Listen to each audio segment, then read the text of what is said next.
আসসালামু আলাইকুম বন্ধুরা, আমি আদনান সালেহীন। আমি আজকে এমআইটিসি ইউনিটের জন্য কেমিস্ট্রি কিছু এমসিকিউ সলভ করব।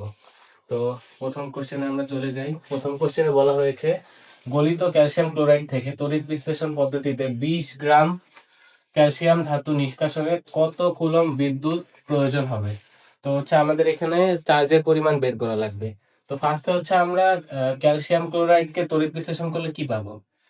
ক্যালসিয়াম 2+ থেকে আমাদের কি, ও দুইটা ইলেকট্রন গ্রহণ করবে, দুইটা ইলেকট্রন গ্রহণ করে ও ক্যালসিয়াম আয়নে পরিণত হবে।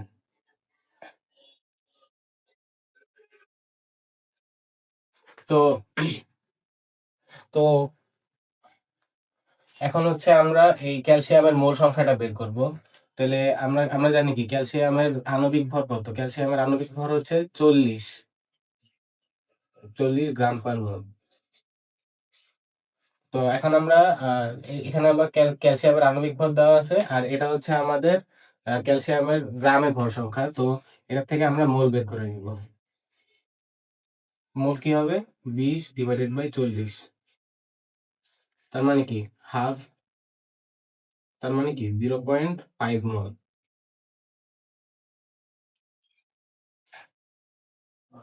এখন আহ এখন এক মোল ক্যালসিয়াম পেতে আমার ইলেকট্রন লাগে দুইটা। তাহলে 0.5 মোল ক্যালসিয়াম পেতে আমার কয়টা ইলেকট্রন লাগবে? তাহলে কয় মোল ইলেকট্রন লাগবে, সেটা হচ্ছে n ইকুয়ালস টু 0.5 ইন্টু 2। তাহলে কত হবে? 1 হবে। এখন আমরা এটা তো এই যে এই 1 মোল ইলেকট্রন লাগবে আমার এই ক্যালসিয়ামটা পেতে। তো এখন আমরা কি করব, এই ক্যালসিয়ামের চার্জ বের করব। তাহলে চার্জ হচ্ছে Q ইকুয়ালস টু n। ই হচ্ছে ফ্যারাডের সংখ্যা, সেটা হচ্ছে 96500। তাহলে 1 ইন্টু 96500, তার মানে কি 96500 কুলম্ব হবে আমাদের অ্যান্সার। এটা হবে অ্যান্সার। তারপর আমরা পরের এমসিকিউতে চলে যাব। পরের এমসিকিউতে বলা হয়েছে, কোনটির স্ফুটনাঙ্ক সব থেকে বেশি। আচ্ছা, আমাদের একটা গলনাঙ্ক স্ফুটনাঙ্কের সম্পর্ক হচ্ছে আণবিক ভর সমানুপাতিক স্ফুটনাঙ্ক। আণবিক ভর সমানুপাতিক স্ফুটনাঙ্ক।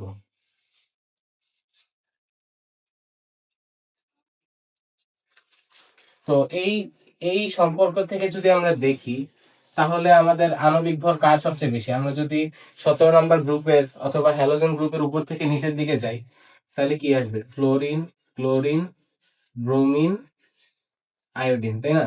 তাহলে আমরা যত উপর থেকে নিচে যাবো তত কি আণবিক ভর বাড়বে। তার মানে এই হিসাবে সম্পর্কটা কি হওয়ার কথা ছিল? স্ফুটনাঙ্কের হাইড্রোজেন আয়োডাইডের স্ফুটনাঙ্ক সবচেয়ে বেশি, তারপরে কি হাইড্রোজেন ব্রোমাইডের, তারপরে হচ্ছে হাইড্রোজেন ক্লোরাইডের, তারপরে হইতেছে হাইড্রোজেন ফ্লোরাইডের। কিন্তু এই সম্পর্কটা মানে না। কেন মানে না? কারণ হচ্ছে এখানে ফ্লোরিনের সাথে হাইড্রোজেন বন্ড গঠন করে। হাইড্রোজেন বন্ড কি? হাইড্রোজেন যখন ফ্লোরিন, অক্সিজেন অথবা নাইট্রোজেন এদের সাথে বন্ড গঠন করে, তখন কি আমরা হাইড্রোজেন বন্ড পাবো। তো এই হাইড্রোজেন বন্ড থাকার কারণে ওর গলনাঙ্ক স্ফুটনাঙ্ক দুইটাই বেড়ে যায়। তো এই অর্ডারটা কিভাবে হবে? হাইড্রোজেন ফ্লোরাইড সবার আগে আসবে, HF greater than HI greater than hydrogen bromide greater than hydrogen chloride. তাহলে সঠিক উত্তর কি হবে? HF। আচ্ছা, তো আমাদের এই কোশ্চেনে বলছে 18 গ্রাম গ্লুকোজ অণুতে কতটি কার্বন পরমাণু আছে। আচ্ছা, ঠিক আছে। তো ফার্স্ট এখানে আমরা গ্লুকোজের আণবিক সংকেত কি জানি? C6H12O6।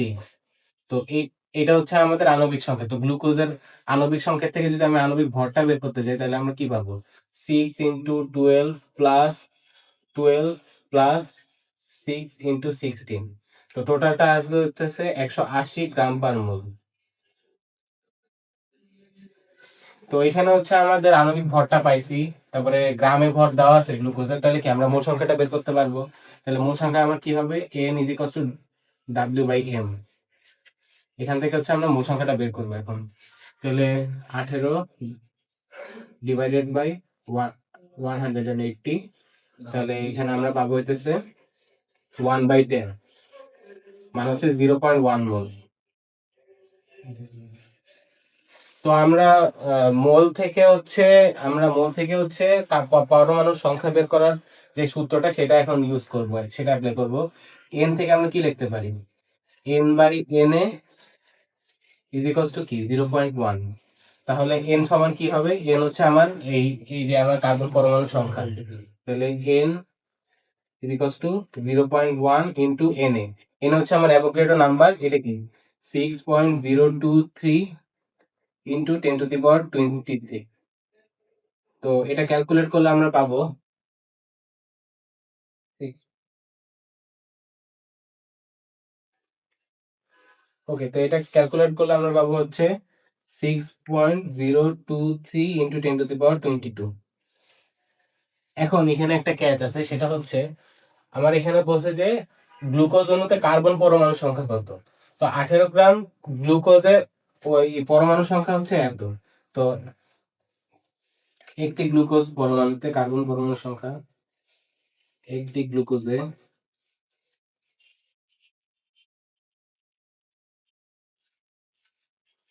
কার্বন পরমাণু সংখ্যা 6টি।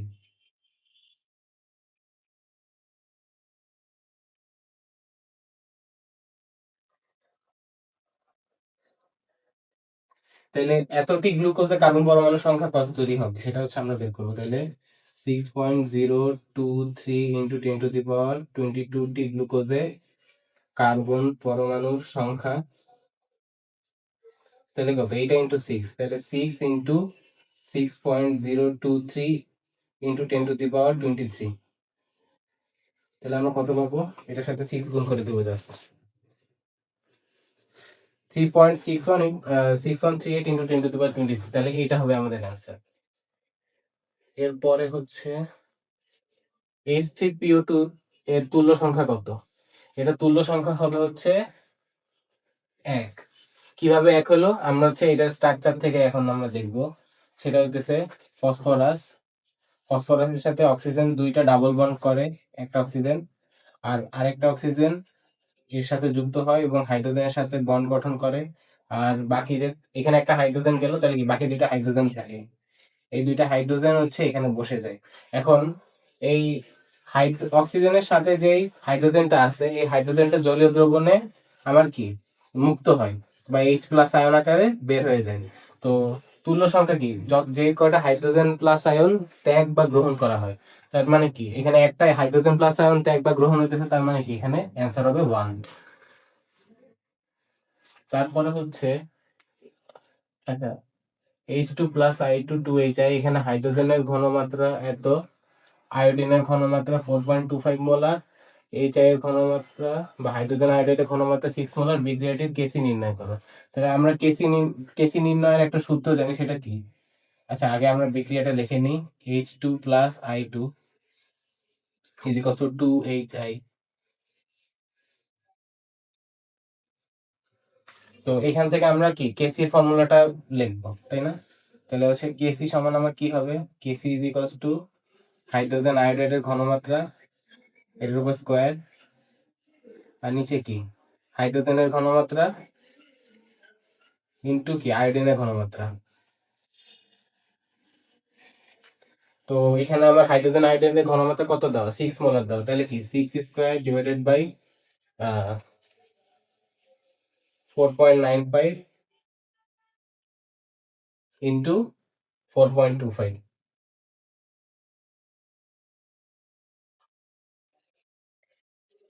6² ডিভাইডেড বাই 4.95 ইন্টু 4.25, 1.71। তাহলে এটা হবে আমাদের অ্যান্সার। আচ্ছা, তারপরে হচ্ছে আমরা নেক্সট ডে চলে যাই। সেটা হচ্ছে নিচের কোনটি ডায়াম্যাগনেটিক? আচ্ছা, ডায়াম্যাগনেটিক মানে কি? ডায়াম্যাগনেটিক মানে হচ্ছে যাদের হচ্ছে আনপেয়ার্ড ইলেকট্রন থাকে না। তো আমরা টাইটানিয়ামের ইলেকট্রন কনফিগারেশনটা দেখি। টাইটানিয়ামের 22, তাহলে এটা কত হবে? Argon 4s2 3d2। তো এখানে হচ্ছে আমার ডি অরবিটালে কি, ডি অরবিটালে দুটো আনপেয়ার্ড ইলেকট্রন পাবো আমরা। তো এখানে যেহেতু ডি অরবিটালে দুটো আনপেয়ার্ড ইলেকট্রন আছে, তার মানে কি এটা ডায়াম্যাগনেটিক হবে না, এটা হবে প্যারাম্যাগনেটিক। তারপরে হচ্ছে আমরা আয়রনের ইলেকট্রন কনফিগারেশনটা দেখে নিই। আয়রনে হচ্ছে 26। তাহলে আমরা এখানে আয়রনের ইলেকট্রন কনফিগারেশন কি পাবো? Argon 4s2 3d6। তাহলে এখানে আমরা ডি অরবিটালটাকে এঁকে নিব। ডি অরবিটাল, ওকে। তাহলে কি এখানে হচ্ছে ইলেকট্রন কি প্রথমে 5টা এইভাবে ঢুকবে, দেন 6 নম্বর ইলেকট্রনটা উল্টা স্পিনে ঢুকবে। তার মানে কি এখানে আমার 4টা আনপেয়ার্ড ইলেকট্রন আছে, তার মানে কি এও প্যারাম্যাগনেটিক। তারপরে কপার, কপারের হচ্ছে কপার হচ্ছে 29। তো এটার ইলেকট্রন কনফিগারেশন আমরা এরকম পাবো। Argon 4s1 3d10। তো এস অরবিটাল অর্ধেক পূর্ণ থাকলে কি এটা স্টেবল থাকবে, তাই আচ্ছা ডি অরবিটাল পূর্ণ বা অর্ধপূর্ণ থাকলে এটা স্টেবল থাকবে। তো ডি অরবিটালে 10টা ইলেকট্রন থাকবে, এস অরবিটালে একটা ইলেকট্রন থাকবে। তো এটা একটা ব্যতিক্রম। তো এখানেও কি আমার একটা আনপেয়ার্ড ইলেকট্রন আছে, তার মানে কি এইটাও প্যারা হবে। আর ফাইনালি হচ্ছে আমরা জিঙ্কেরটা করব। জিঙ্কের হচ্ছে 30। তাহলে এটার ইলেকট্রন কনফিগারেশন হবে এমন। Argon 4s2 3d10। তো এখানে কোনো আনপেয়ার্ড ইলেকট্রন আমাদের নাই। তো যেহেতু এখানে আমার কোনো আনপেয়ার্ড ইলেকট্রন নাই, তার মানে কি এটা হচ্ছে আমাদের ডায়াম্যাগনেটিক।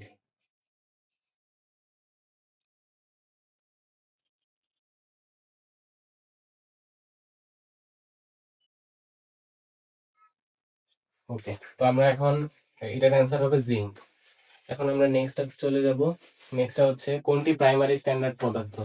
এটা হচ্ছে প্রাইমারি স্ট্যান্ডার্ড পদার্থ কি, যেসব পদার্থের ঘনমাত্রা সময়ের সাথে চেঞ্জ হয় না, বর্ণ অপরিবর্তিত থাকে, তাদেরকে হচ্ছে প্রাইমারি স্ট্যান্ডার্ড পদার্থ বলে। এটা হচ্ছে এটা Na2C2O4 2H2। তারপরে হচ্ছে কোন দ্রবণের পিএইচ 8.5। আচ্ছা এখানে আমার পিএইচ দেওয়া আছে, তারপরে হচ্ছে আয়তন 2.5 লিটার, তার মানে কি ভলিউমও দেওয়া আছে। এটার হচ্ছে এইচ প্লাস, কতটি এইচ প্লাস আয়ন আছে।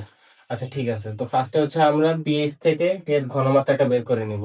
আমরা কি জানি pH is equals two minus log of H plus.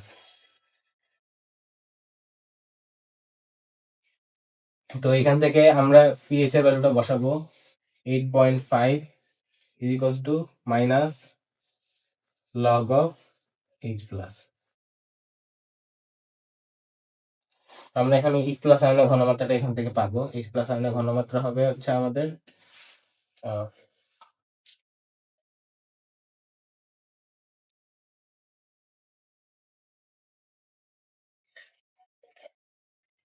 3.16 into 10 to the পাওয়ার -9। এটা হচ্ছে আমাদের এইচ প্লাস আয়নের ঘনমাত্রা মোল পার লিটার। এখন এটাকে যদি আমরা আয়তন দিয়ে গুণ দেই তাহলে কি আমরা মোলটা পাবো না? তাহলে এটাকে এখন আমরা আয়তন দিয়ে গুণ দিয়ে নিব। তাহলে হচ্ছে আমরা হাইড্রোজেন প্লাস আয়নের মোল সংখ্যাটা পাবো। তাহলে এর হাইড্রোজেন প্লাস কি হবে, এইটা ইন্টু আয়তন, তাহলে কি 3.76 into 10 to the power -9 into 2.5 litre. তাহলে হচ্ছে আমরা কত পাবো? আমরা পাবো হচ্ছে 7.90 ইন্টু 10 টু দি পাওয়ার -9। এখন আমরা মোল সংখ্যা সমান কি জানি, এন বাই এন এ। এখানে এন, এন হচ্ছে কি আমার অণু অথবা অণু পরমাণু অথবা আয়নের সংখ্যা। অণু অথবা পরমাণু অথবা আয়নের সংখ্যা।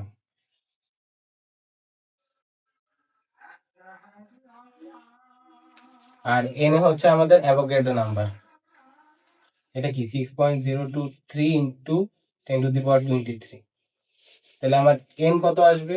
এন হবে হচ্ছে আমাদের এইটা ইন্টু অ্যাভোগাড্রো নাম্বার। তাহলে আমাদের ডিরেক্ট আমরা অ্যান্সারটা বের করে ফেলি। তাহলে 6.023 ইন্টু 10^23।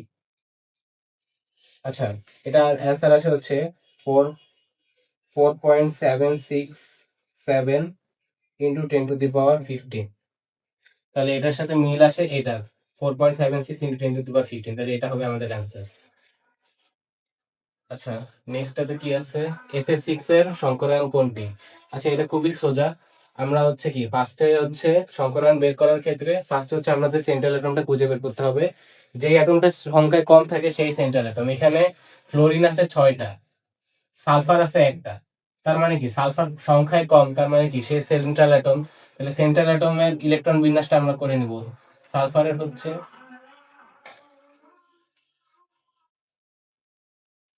সালফারের হচ্ছে 16। তাহলে এটার ইলেকট্রন কনফিগারেশনটা কি হবে? নিয়ন 4s2, সরি নিয়ন 3s2 3p4। তো এর ব্যালেন্স শেলে ইলেকট্রন আছে কয়টা? এর ব্যালেন্স শেলে ইলেকট্রন আছে 6টা। আর এখানে হচ্ছে মনোভ্যালেন্ট কয়টা? মনোভ্যালেন্ট মানে হচ্ছে যারা একটা ইলেকট্রন গ্রহণ করে অথবা ত্যাগ করে স্থিতিশীল অবস্থায় আসতে পারে। তো এখানে মনোভ্যালেন্ট আছে 6টা। তো আমরা সংকরায়ন বের করার যে সূত্রটা আছে সেটা থেকে কি জানি, x equals to half into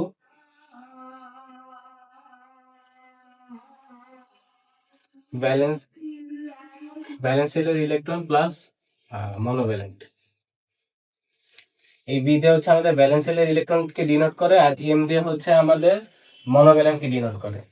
তো আমরা এখানে কি পাবো? এখানে ব্যালেন্স শেলের ইলেকট্রন হচ্ছে 6টা, প্লাস এখানে হচ্ছে মনোভ্যালেন্ট হচ্ছে আমাদের 6টা। তাহলে এখানে আছে কত? 12/2, তার মানে আসে কত? 6। 6 মানে কি? 6 মানে হচ্ছে sp3d2। তাহলে আমাদের অ্যান্সার কি হবে? D2sp3। ওকে, তো আজকে ক্লাস আমাদের এখানেই শেষ। ধন্যবাদ।